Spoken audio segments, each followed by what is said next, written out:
출애굽기 15장 22절에서 27절까지입니다. 다 같이 함께 읽습니다. 시작.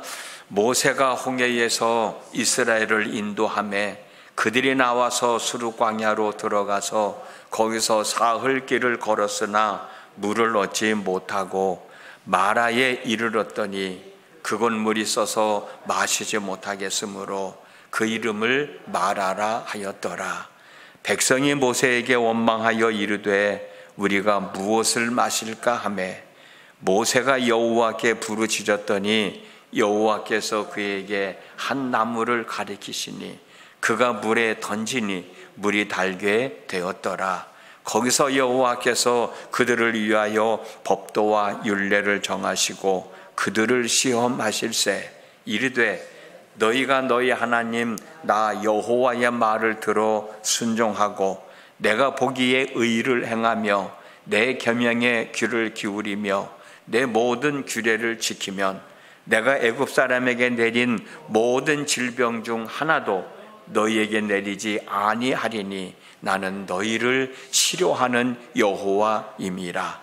그들이 엘림에 이르니 거기에 물샘 12과 종려나무 70그루가 있는지라. 거기서 그들이 그물 곁에서 장막을 치니라. 아멘. 오늘도 새벽을 깨우시고 하나님 앞에 있습니다. 참 잘하셨어요. 오늘도 엘림에 이르는 복이 여러분 모두에게 있어지기를 주님의 이름으로 축복합니다. 애굽을 나와서 홍해 바다를 건넌 이스라엘 백성들은 애굽의 왕 바로의 노예가 아니라 하나님의 백성이 되었다라는 말씀 드렸죠. 그러므로 이제부터는 하나님의 사람으로서의 삶을 살아가야 되는데 그 삶이 어떤 삶이냐? 그 삶이 우리가 읽은 본문에 나와 있어요. 하나님의 백성으로서의 삶을 살아가는 삶은 하나님의 은혜를 잊지 말고 늘 그 은혜를 기억하면서 감사하면서 살아가는 삶이어야 한다. 두 번째는 하나님의 사람이 되었다고 해서 살아가는 모든 일들이 잘 되고 행복한 삶만 있는 것은 아니다. 때로는 고난도 있고 고통도 있고 슬픔도 있고 실패도 있다라는 사실을 알고 살아가는 삶이어야 한다.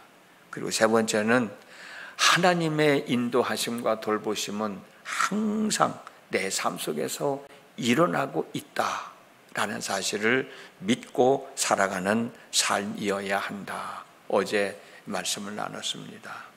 오늘 또 같은 내용의 말씀을 나누려고 하는데 하나님의 백성으로서의 살아가는 삶은 하나님과 늘 소통하며 살아가는 삶이어야 돼요. 그 소통이라고 하는 것은 하나님과 대화를 나누는, 하나님과 대화를 나눈다는 것은 늘 하나님께 마음을 열고 기도하며 살아가는 삶인 거예요. 여러분들이 오늘 이 시간에도 새벽을 깨우고 하나님께 기도하러 나왔잖아요. 이 삶이 늘 있어야 된다는 거예요. 기도는 하다 말다 하면 안 되는 거예요. 내게 어떤 문제가 있을 때만 하나님 날 좀 도와주세요, 나 좀 살려주세요, 그게 아니라 항상 하나님과 소통하면서 살아요. 이야기를 하면서 살아가는 거예요. 여러분 아이들하고 얘기하고 싶잖아요. 하나님도 마찬가지인 거예요. 무슨 일이 있을 때만 엄마 나 좀 도와줘, 엄마 나 돈 좀 줘. 주긴 주죠. 그러나 한편으로는 밉잖아. 평생 저는 엄마라고 잘 부르지도 않고 엄마하고 얘기도 안 하고 그러다가 지들이 아쉬울 때만 찾아와가지고 엄마 돈 줘, 엄마 나 좀 도와줘 그러잖아. 하나님은 그런 걸 원치 않는 거예요. 늘 소통하기를 원하는 거예요. 그러다가 삶에 문제가 있으면 하나님 어떻게 해요? 열심히 살려고 하다 보니까 그런데 또 이런 문제가 있으니 어떻게 해야 돼요? 그게 기도잖아요. 모세도 마찬가지잖아요. 이스라엘 백성들을 데리고 홍해바다를 건넜죠.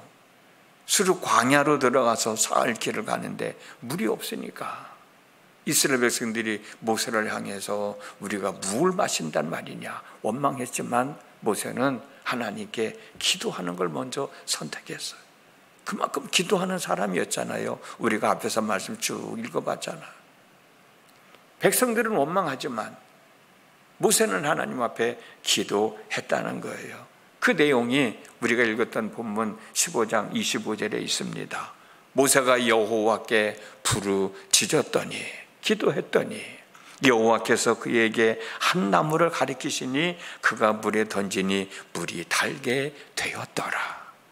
이 말씀에서 우리는 세 가지를 발견할 수 있어요. 첫 번째는 모세는 하나님 앞에 기도했다는 거고, 두 번째는 모세가 기도했을 때 하나님은 응답해 주셨다는 건데, 기도의 응답의 방법은 참 여러 가지예요. 다양하게 나타납니다. 근데 오늘 본문에 나와 있는 말씀을 보면 하나님이 해결해 주신 것이 아니라 해결할 수 있는 방법을 모세에게 가르쳐 주셨단 말이에요. 그리고 세 번째는 하나님께서 가르쳐 주신 대로 모세는 순종했다는 거예요. 그래서 그 결과가 써서 먹을 수 없는 물이 먹을 수 있는 물로 바꿔지게 된 거예요. 하나님께 기도해야 된다는 사실은 너무나도 잘 알고 있어요. 그래서 기도하라고 할 때는 안 하다가도 어려운 일이 당하면 기도하라는 말을 하지 않아도 기도하게 됩니다. 왜? 하나님이 응답해 주실 것을 믿고 기도하는 거예요. 그런데 여러분, 아까도 말씀드렸듯이 기도의 방법은 다양하게 나타납니다. 하나님께서 강권적으로 역사하셔서 응답해 주시는 때도 있어요. 이것을 우리는 흔히 기적이라고 그러죠. 기적이 나타났다고.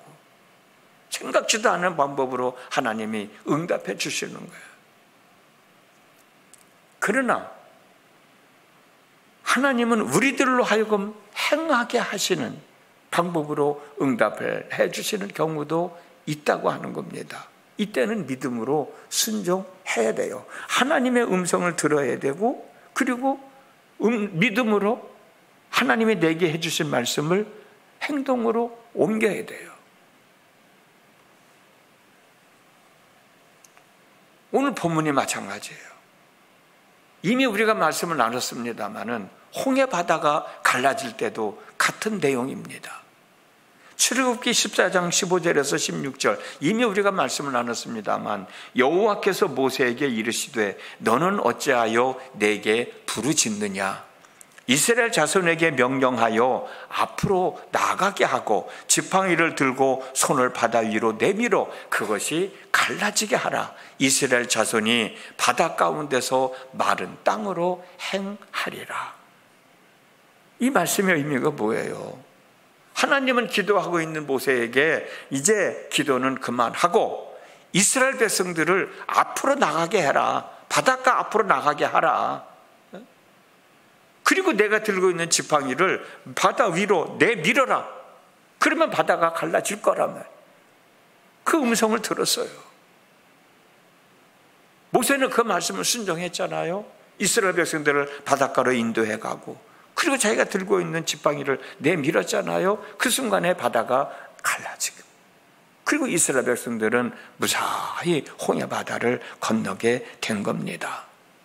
하나님은 기도하고 있는 모세에게 애굽의 군대로부터 살아남을 수 있는 방법을 가르쳐 주셨어요. 살아남을 수 있는 방법이 뭐예요? 그게 기도의 응답인데 바닷가로 가라는 거예요. 백성들을 데리고 바닷가로 가라는 거예요. 한번 생각해 보세요. 백성들이 지금 막 원망하고 비방하고 있잖아. 앞에는 바다가 놓여 있고 뒤에는 애국 군인들이 쫓아오고 있고 앞으로 나갈 수도 없고 뒤로 갈 수도 없고, 그런데 하나님은 앞으로 데리고 가래. 모세가 이스라엘 백성들을 어떻게 설득했는지는 모르지만 그 백성들을 데리고 바닷가 앞으로 갔어요. 그리고 자기가 들고 있는 지팡이를 내밀라고 말씀하셨기 때문에 내밀었어요. 아, 이거 내민다고 바다가 갈라질까? 그런 생각도 했을지도 모르겠어요. 근데 이 길밖에 없다는 생각 때문에 바다를 향해서 지팡이를 내미는지도 모르겠어요. 아니면 하나님의 말씀하셨기 때문에 말씀하신 대로 될 것이라는 믿음을 가지고 내밀었는지도 모르겠어요. 그래, 결과적으로는 믿음을 가지고 내밀었기 때문에 바다가 갈라지지 않았을까. 오늘 본문에서도 마찬가지입니다.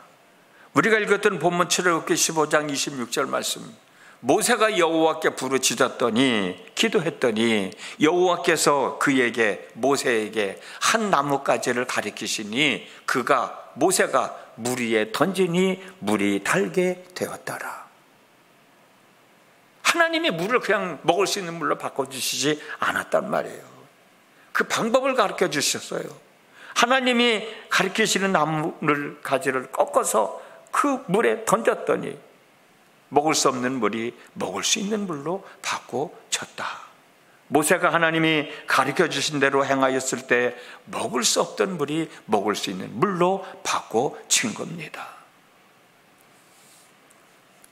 몇 주 전에 담임 목사님 주일날 예배 설교 때 하나님께 시선을 두고 살아야 성령의 역사하심을 느끼고 경험할 수 있다라는 내용을 강조하면서 설교한 적이 있어요. 여러분 기억나세요? 하나님께 시선을 두고 살아야, 우리가 일상적인 생활 속에서 하나님께 시선을 두고 살아야 성령이 내 속에서 역사하시는 것을 내가 깨달을 수 있고, 성령께서 내게 말씀해 주시는 것을 들을 수 있고, 그리고 믿음으로 행하게 된다. 그 속에서 하나님의 역사가 일어나게 된다는 거죠. 기도할 때 바울은 이렇게 권면했습니다. 성령 안에서 기도하라. 성령 안에서 기도하기를 힘쓰지 말고 기도하라고 그랬어요. 여러분, 내가 성령 안에 거하고 싶다는 생각을 얼마만큼 갖고 있습니까? 예수님은 성령 받으라, 부활하시고 하신 말씀이 성령 받아라. 성령 받아라는 말씀은 내가 성령을 줄 테니 너희들이 받으라는 얘기예요. 우리도 그러잖아요. 여기 있다 받아. 주면서 받으라고 그러지 뺏으면서 받으라는 말은 안 하잖아요. 예수님께서 성령 받으라 말씀하신 것은 우리에게 성령을 주었으니 이제는 받으라. 받는 책임은 우리에게 있는 거예요. 그만큼 우리가 성령 안에서 거하기를 사모하는 마음가짐을 가지고 살아가야 된다고. 기도할 때도 제가 여기서 여러분 몇 번 말씀을 드렸습니다. 기도할 때 그냥 일반적으로 내가 하고 싶은 얘기만 하지 말고 먼저 하나님의 이름을 불러라. 하나님, 내가 기도하라 하나님 앞에 왔어요. 내가 성령 안에서 기도할 수 있도록 사도 바울이 성령 안에서 기도하기를 힘써 기도하라고 그랬는데, 내가 성령 안에서 하나님과 소통하며 기도하기를 원합니다. 성령님 내게 임하소서. 그 느껴질 때까지 좀 한번 해봐라. 그러는 과정에서 내가 하나님 앞에 죄인이라는 것을 깨닫게 돼. 그러면 회개하는 거예요. 그때 회개하면 하나님이 용서해 주시잖아요. 내 마음의 평안함, 내가 느끼지 못했던 것들이 생각이 나면서 그래요, 하나님 그게 죄였네요. 나는 죄줄 몰랐는데 그게 큰 죄였네요. 그것이 하나님과 나의 담이 되었네요. 주님의 십자가의 보혈로 내 죄를 씻어 주십시오. 허물어지게 하시고 하나님과 소통하는 시간 갖게 해 주십시오. 여호와의 손이 짧아 구원하지 못하심도 아니고, 하나님의 귀가 둔하여 듣지 못하심도 아니고, 하나님과 나 사이에 죄의 담이 가로막혀 있어서 하나님이 듣지 않으신다. 이사야에 있는 말씀 아니에요? 내 죄의 담이 허물어지는 거예요. 하나님과 소통이 이루어지는 거예요. 그때 하나님 기도할 때 하나님은 우리에게 방법을 가르쳐 주시든지 아니면 어떤 경계를 알게 해 주신다고, 깨닫게 해 주신다고. 그러면 그걸 우리는 믿음으로 순종해야 되는 거예요. 그게 안 될 때 하나님 나는 힘들어요. 나는 믿음이 연약해서 그걸 어떻게 그렇게 할 수 있어요. 내 상황이 지금 안 되는데 어떻게 그걸 해야 돼요? 하나님 할 수 있는 방법을 가르쳐 주세요. 할 수 있는 능력을 내게 가르쳐 주세요. 그러면 하나님은 또 방법대로 이끌어 가시고 기도의 응답 속으로 우리를 이끌어 가시고 기도의 응답을 통해서 우리 삶 속에 더 큰 기쁨을, 행복을 누리며 살아갈 수 있도록 인도해 주신다니까요. 그냥 내가 하고 싶은 얘기만 하고 돌아가는 게 아니에요. 내가 얘기를 했으면 하나님은 거기에 어떻게 반응을 하시는지 궁금하지 않으셔? 그럼 내가 얘기했으니까 하나님은 응답해 주실 것이다, 그 믿음 가지고 돌아가시나요? 모세가 하나님 앞에 기도할 때 분명 하나님하고 소통이 이루어지잖아요. 나무를 지시하시고 그 나무가지를 꺾어 물에 던져라면, 그렇게 하니까 먹을 수 없는 물이 먹을 수 있는 물로 바꿔지잖아요.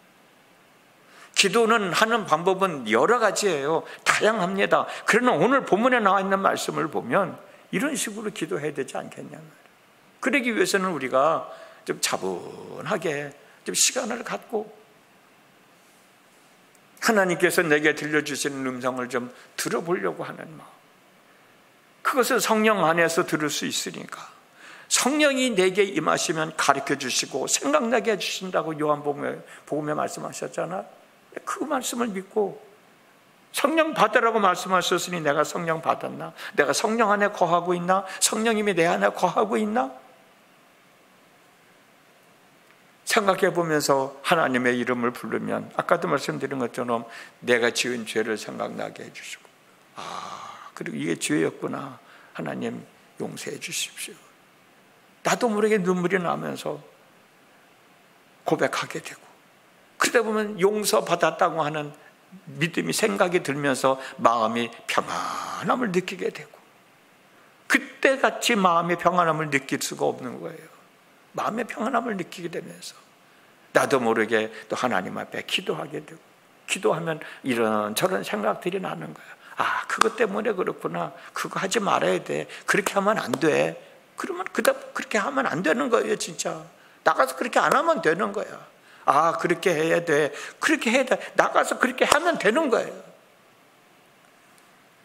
하나님이 기적을 통해서 강권적으로 역사하셔서 아까 말씀드린 것처럼 응답해 주시는 방법도 있지만 우리들 하여금 행함으로 인해서 해결해 나갈 수 있는 방법도 가르쳐 주시는 거예요.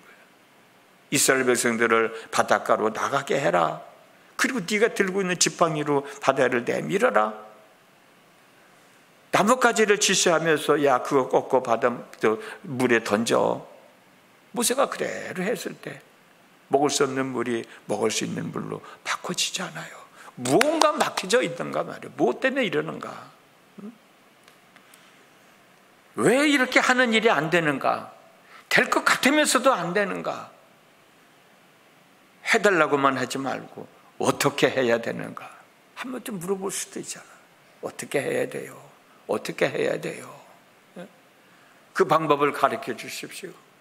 그러다 보면 도와주는 사람도 있고 행할 수 있는 능력을 허락해 주시는 경우도 있고 모르는 것을 깨달아 알게 해주시는 경우도 있고, 그러면서 하나님의 은혜를 경험하게 되는 거거든요.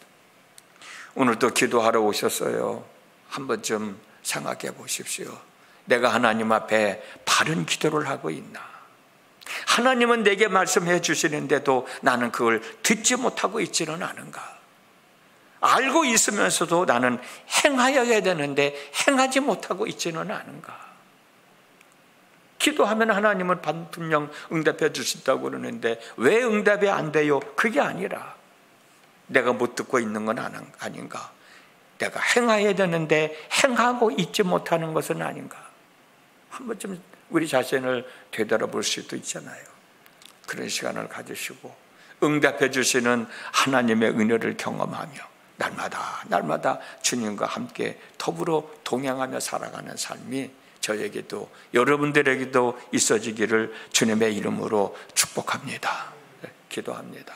지난 밤에도 함께 하신 하나님, 오늘 또 하나님 앞에 나올 수 있도록 인도해 주셨습니다. 새벽을 깨우고 때를 따라 돕는 은혜를 얻기 위하여 은혜의 보좌 앞에 나왔습니다. 오늘 또 모세가 기도했는데요, 말씀 함께 나눴어요.